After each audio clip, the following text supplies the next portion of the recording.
This news story comes from Alex Stedman over at IGN. The day before Studio Fantastic announces, that's the name of the studio, is Fantastic, announces closure just days after early access launch. In a bizarre update to the day before saga, Studio Fantastic has announced its closure just days after the game's launch in early access last week. Today, we announced the closure of Fantastic Studio, the company said in a statement on its Twitter account. Fortunately, the day before has failed financially, and we lack the funds to continue. All income received is being used to pay off debts to our partners. Fantastic adds that the future of the day before and prop night is unknown, but the service will remain operational. It has since been delisted from Steam. Crazy. The statement also makes a point to note that we didn't take any money from the public during the development of the day before. There were no pre-orders or crowdfunding campaigns. We worked tirelessly for 5 years, pouring our blood, sweat, and tears into the game. Still, the closure comes after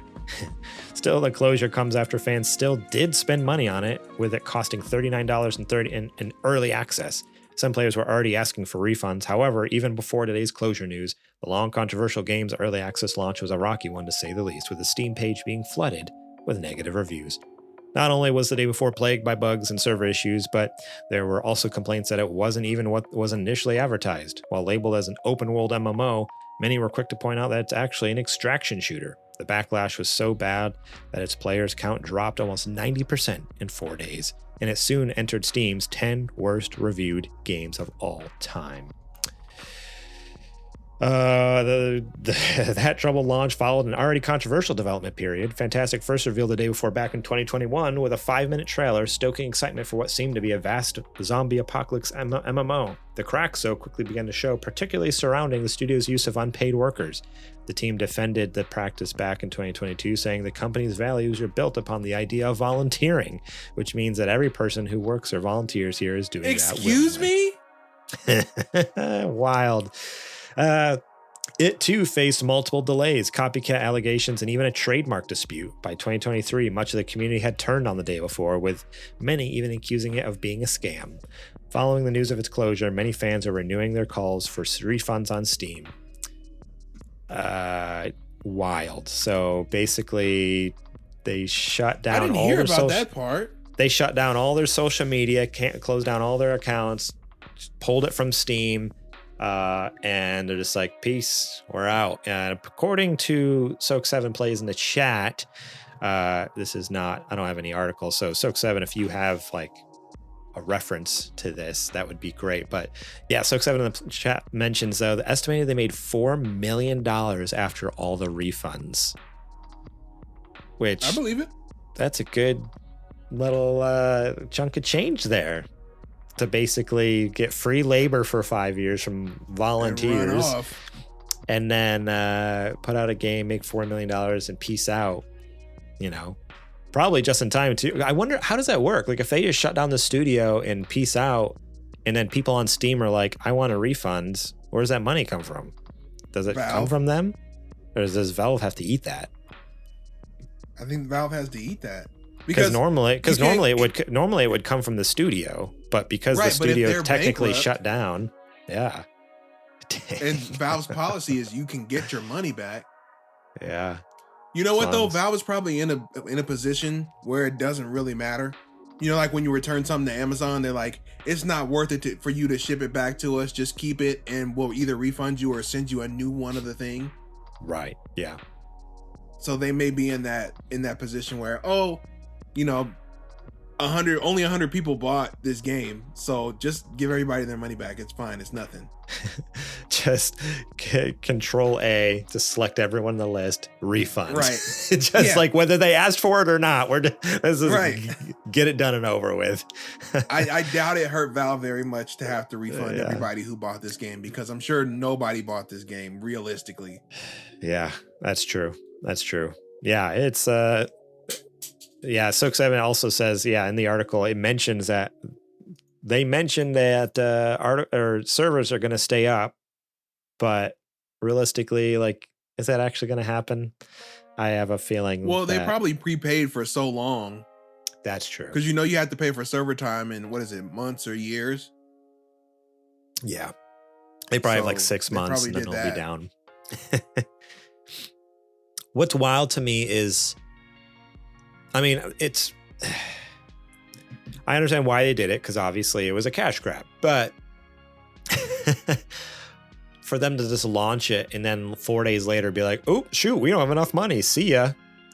It's like, oh, also, you guys knew exactly what was going on here. Like, exactly, Garrett. Cannot in 4 days be like, go from, oh, we're doing great, we got millions in the bank, to suddenly we have to close down. They knew months in advance that they didn't have this money, and they played in people's faces like they did.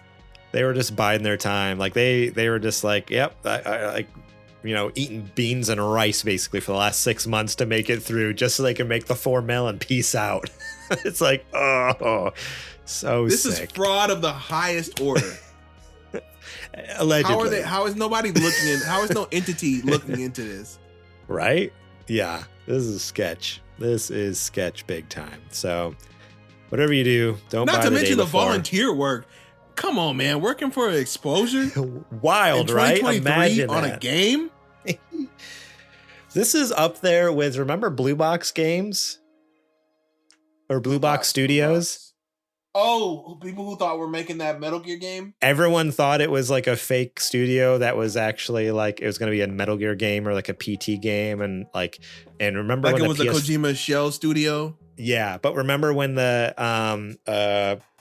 PS5 launched, there was supposed to be some playable trailer, PT, that was coming out on the PS5.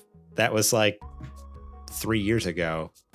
The studios have been radio silent. Did people really think Konami was just going to forget and be like, yeah, Sony, you could use this? Huh? Brains. Yeah. We got to use them. We have to use them. Yeah. But what's wild though is Hassan Kariman. Yeah. 6-7 has his name in there in the chat. That's the guy, like the head of the studio.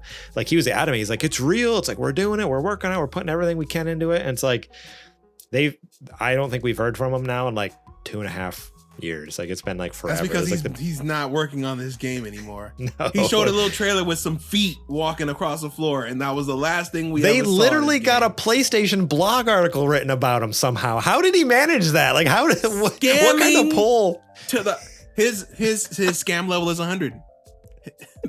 That's what all it is. What dirt did he have on Jim Ryan? I don't want to know, and I hope it never sees the light of day.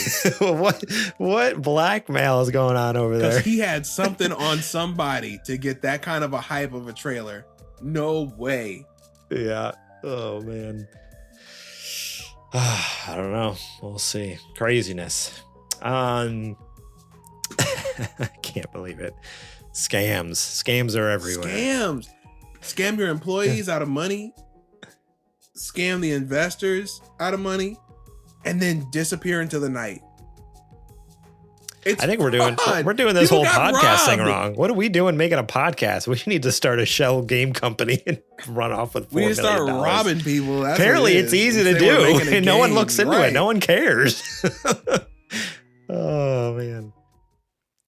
Thank you so much for watching that clip from our podcast. Remember, if you want to watch the full episode, link will be in the description below. You can click on that and check it out. We got listener questions. We got more news segments. We got what you playing. We got a lot of fun things. So yeah, more than just the news. There's a lot more to the show that you should go check out. So remember, click that link in the description. Check out that full episode.